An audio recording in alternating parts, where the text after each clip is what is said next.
Kun Shaashamannee ganda duwwaa 4 kaartaa pilaanidha. Seera guutuu kan qabu qotaari bishaan kan qabu kabirri abbaa qabu soquu irra jiru dudda duuba kana achi aanee karaa abbaa soddomaatii fi maziida qubaa abira jechuudha. Maziin itti dhiyaatu inni isuma madrasaa sabaayifii fi madrasaa mana barumsa baatifaatu jira. Keessa kan asiin akkana yoo seenne tanoo barbaadan suuqii godhachuu danda'anii ammaaf kushiinaa godhanii itti fayyadamu irra jiranii.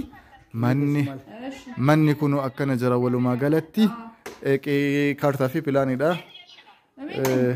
Dibbalama guutaa abboon? Dibbalama mana tokko guddaa kifili mana sanii kunillee gara 8. Akkasii? Hayya asittuu 2 jenne keessa deemuu irra jirra. Eshi kanaan 3.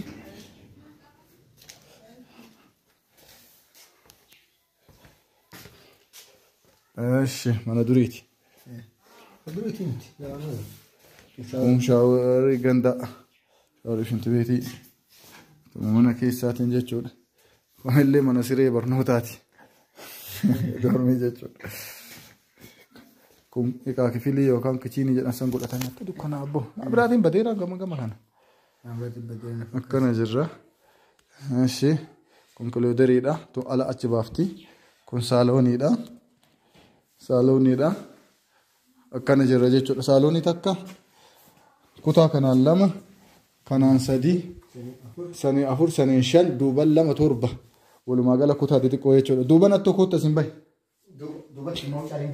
Maaltu jira kubban? Hiikaffate.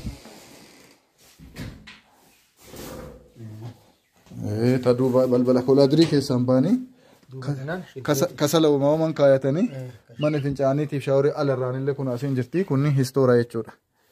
Akkuma jirtan kanarratti kaartaa pilaanidha. Kun gassaala uffata dhiqu isan gurguraniiru. Saaloonii takka kun hiikaa kifiliidha. Kunillee akkanatti doormiidha. Kun shaaworii keessaati. Kun akkana asiin baanee asiin galla jedhanii manni mana duraaniitiin haaromfama. Bishaan hin jiraame bishaan? Bishaan illee jira. Kun ta'e qotaan illee jira bishaan illee jira. Kun manni adaamaa kunniin illee asiin bira jira. Akkana jira. Axiriin bolokkeettiidha. Bunni illee kunoon jira. Shunkoorri illee jira. Wanti maruun jira. Qalamii qofa haaromsanii itti galuudha malee wanni biraa wanni guddaa nama dhiphisu hin jiru. Gatiin jala kutaa meeqa? Abbo mee nama waa laafaa. Mee waa buusaa qofa. Lama takka. Lakki abboo.